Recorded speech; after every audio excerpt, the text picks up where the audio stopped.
This breakdown analyzes the top 10 remarkable personalities from the historical archives of sideshow performers. These individuals capitalized on rare congenital conditions or unique physical traits to build careers in public exhibition, often achieving considerable fame and financial prosperity in an era where exploitation was commonplace. Number 10. The Lobster Boy, Grady Stiles Jr. Grady Stiles Jr., famous as Lobster Boy, continued the family tradition, representing the fourth generation born with ectrodactyly, a condition characterized by fingers and toes transformed into claw or hook-like structures.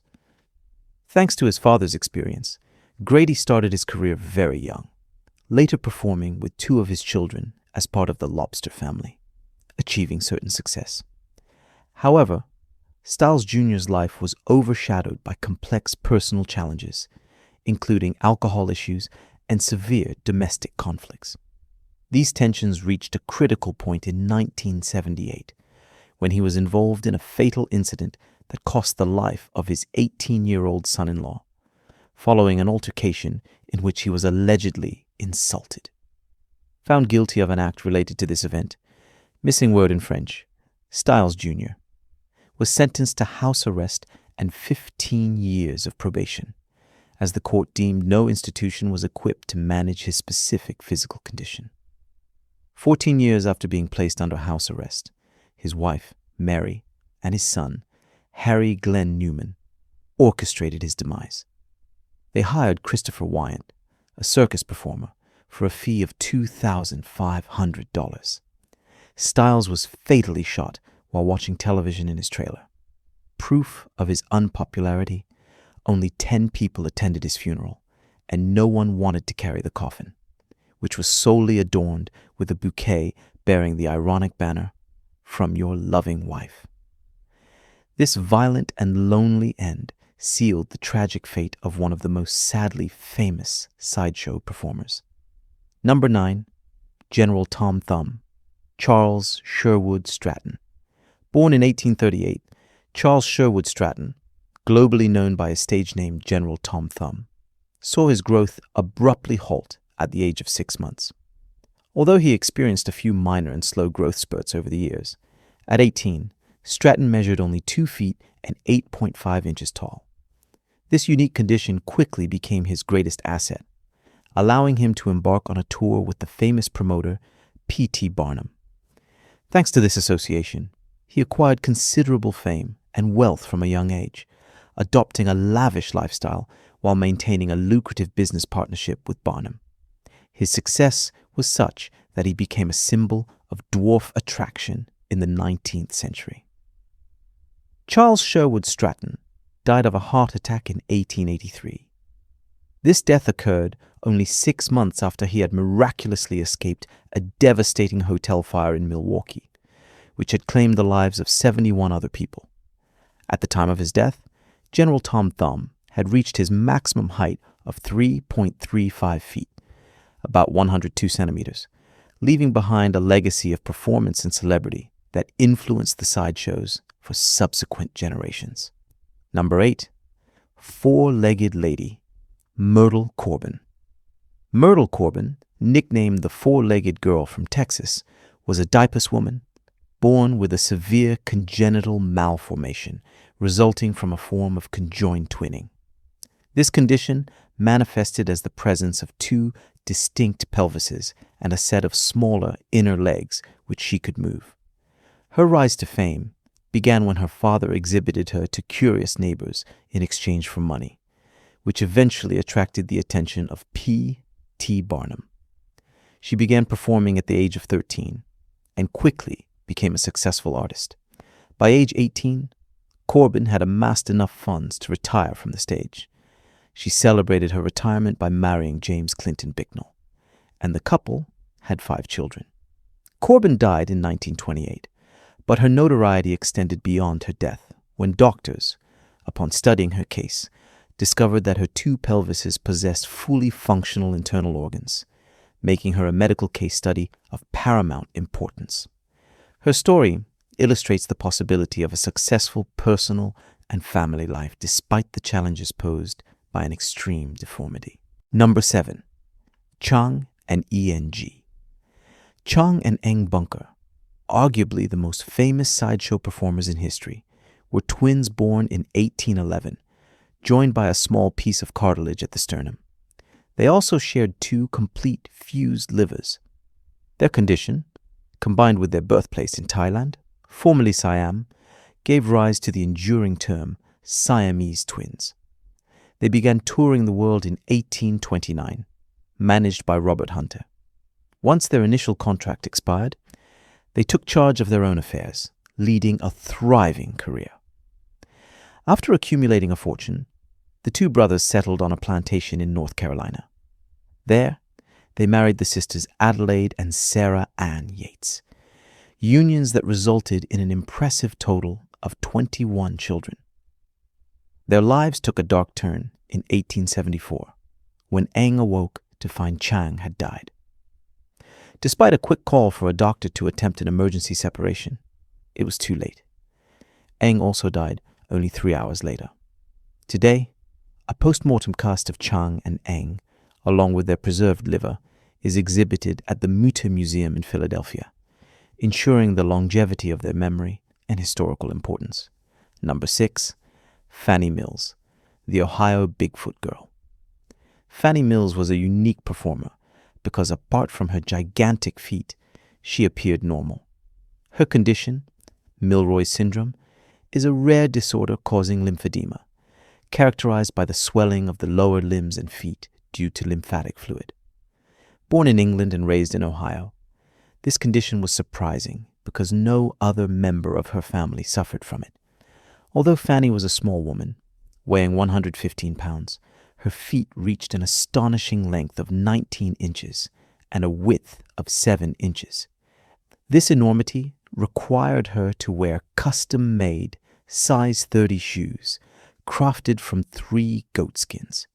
She began her career as a secondary attraction in 1885, presenting herself as the Ohio girl with the world's largest feet. She toured with a nurse, Mary Brown, who helped her move around. Her publicists used a daring tactic to draw attention. They offered $5,000 and standard agricultural land to any respectable man who would agree to marry her, presenting her as a bargain for poor bachelors. In 1886, Fannie married William Brown, her nurse's brother. She retired from show business in 1891 due to an illness to which she later succumbed that same year. Number 5. Isaac Sprague, the living skeleton. Born in Massachusetts in 1841, Isaac Sprague became known as a sideshow performer and phenomenon under the name Living Human Skeleton. His life changed at 12 when he began losing weight after contracting an illness following a swim. Despite maintaining an appetite, his weight loss was progressive, a condition eventually identified as extreme progressive muscular atrophy, which would precipitate his end. Having failed in various occupations, shoemaker, grocer, his situation worsened after the death of his parents. In 1865, he found an opportunity in the circus, where he quickly gained recognition. The following year, the famous promoter P.T. Barnum hired him for $80 a week to work at his American Museum freak show. Although he escaped the Barnum Museum fire in 1868, he took a break to marry Tamar Moore, with whom he had 3 healthy sons. Despite his efforts to distance himself from the sideshows, Sprague faced financial difficulties, exacerbated by gambling rumors. At the age of 44, he measured 5 feet 6 inches and weighed only 43 pounds. His fragile state required a constant intake of nutrients, forcing him to always wear a flask of milk around his neck. He sadly died in poverty from suffocation in Chicago in 1887. His success set a precedent, making the pairing of the Living Skeleton Act with the Fat Woman Act customary. Number 4, Ella Harper, the Camel Girl. Ella Harper, the Camel Girl, was born shortly after the Civil War with a rare medical condition called congenital genu recurvatum, characterized by a backward curving knee. This rare medical condition forced her to prefer walking on all fours rather than on two legs, making her an immediate spectacle and a sought-after attraction in an America fascinated by sideshow performers. Her father was a farmer, and although none of her four siblings shared her disability, Ella viewed her deformity as a means of subsistence. She began her career at age 12 in the small-time circuit, before joining larger circus stages from St. Louis to New Orleans. In 1886, she signed with the W.H. Harris Circus, becoming a star. However, despite the financial gains, Ella Harper was not satisfied with being exploited as a phenomenon. After a year of touring with Harris, she decided to leave the circus to pursue a proper education. Little is known about her post-circus life, but she returned home where tragedy struck. Her father died in a fire, followed by her brother Willie 5 years later. In 1905, she married a school teacher, Robert Seeley. Their joy was short-lived when their baby girl, Mabel Evans Savley, died at the age of 6 months in 1906. After adopting another daughter, Jewel, who also died after 3 months, Ella Harper herself succumbed to colon cancer in 1921. Despite the brevity of her fame and her personal tragedies, she shaped her own destiny, but remains primarily in memory under the name the Camel Girl. Number 3, Schlitzie the Pinhead. Very little is known for sure about Schlitzie's early life, except that he was likely born around 1901, perhaps in the Bronx, and his birth name remains uncertain. He was shuffled between several adoptive parents early in life. What is established is that Schlitzie suffered from microcephaly, a congenital or postnatal malformation characterized by a small, underdeveloped brain, skull, and body. This condition left him severely disabled, both physically and mentally. As an adult, he had the mental capacity of a 3 or 4-year-old child and could only express himself in short phrases. The shape of his head, characteristic of microcephaly, defined his career as a sideshow performer. Schlitzie made a living performing for almost all the major circuses of the early 20th century, including Ringling Brothers and Barnum and Bailey. He spent decades performing a female role on stage, often dressed in a dress, as rumor has it. This facilitated changing his diapers, a necessity due to his incontinence. In 1936, George Surtees, a chimpanzee trainer, became his legal guardian, treating him affectionately like his own son. This support was broken when Surtees died in 1965, and his daughter decided to institutionalize Schlitzie in a psychiatric hospital in Los Angeles. Another circus performer, sword swallower Bill Unks, recognized him during a performance and managed to gain custody, allowing Schlitzie to return to his only known life, the show. He continued to perform intermittently and entertain people by feeding pigeons at MacArthur Park before his death in 1971. Despite his fame, Schlitzie died without fortune or home. It was not until 2007 that a fan managed to collect enough money to erect a proper headstone for him. Number 2, Lionel, the Lion-Faced Man, Stephen Bobrowski. Stephen Bobrowski was born in Poland in 1891, entirely covered in thick, long hair, most likely due to a rare hypertrichosis condition. His mother, believing his appearance was a curse stemming from witnessing her husband's attack by a lion during her pregnancy, gave him up at the age of 4 to a man named Settlemyr. The latter began exhibiting him across Europe. During these tours, Bobrowski was spotted by recruiters for the Barnum and Bailey Circus, where he was quickly hired. For 19 years, he performed in the sideshows, executing acrobatic figures and conversing with the audience. In 1920, he moved to the United States to perform at Coney Island. This stay allowed curious spectators to approach the lion-faced man. Most were surprised to discover that he was not the savage depicted in the posters, but an educated and distinguished man. Bobrowski spoke 5 languages and harbored the ambition of becoming a dentist, a striking contrast with his public persona. His story illustrates the often encountered dichotomy between the sensationalized image of the sideshow phenomenon and the complex, intelligent reality of the individual. Number 1. The Bearded Woman, Annie Jones. Annie Jones was born in Virginia in 1865, and according to accounts, she emerged from her mother's womb with her chin already covered in hair. Her parents' initial shock quickly faded at the prospect of a lucrative opportunity. She was not even 1 year old when her parents presented her at P.T. Barnum's exhibition in New York. The little girl was presented under the name Infant Esau, in reference to Jacob's hairy brother in the Old Testament.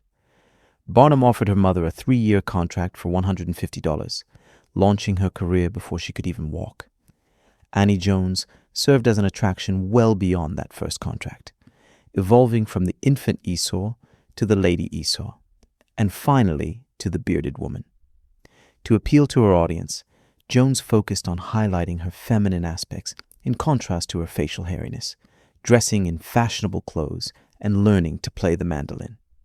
This strategic contrast worked, making Annie Jones one of P.T. Barnum's most memorable and enduring attractions, an emblematic figure of the circus. Number 11. Moment of Unexpected Cases. This image recounts a legend of the pseudo-cadivité. This non-standard word may be a typo or OCR error of the past century.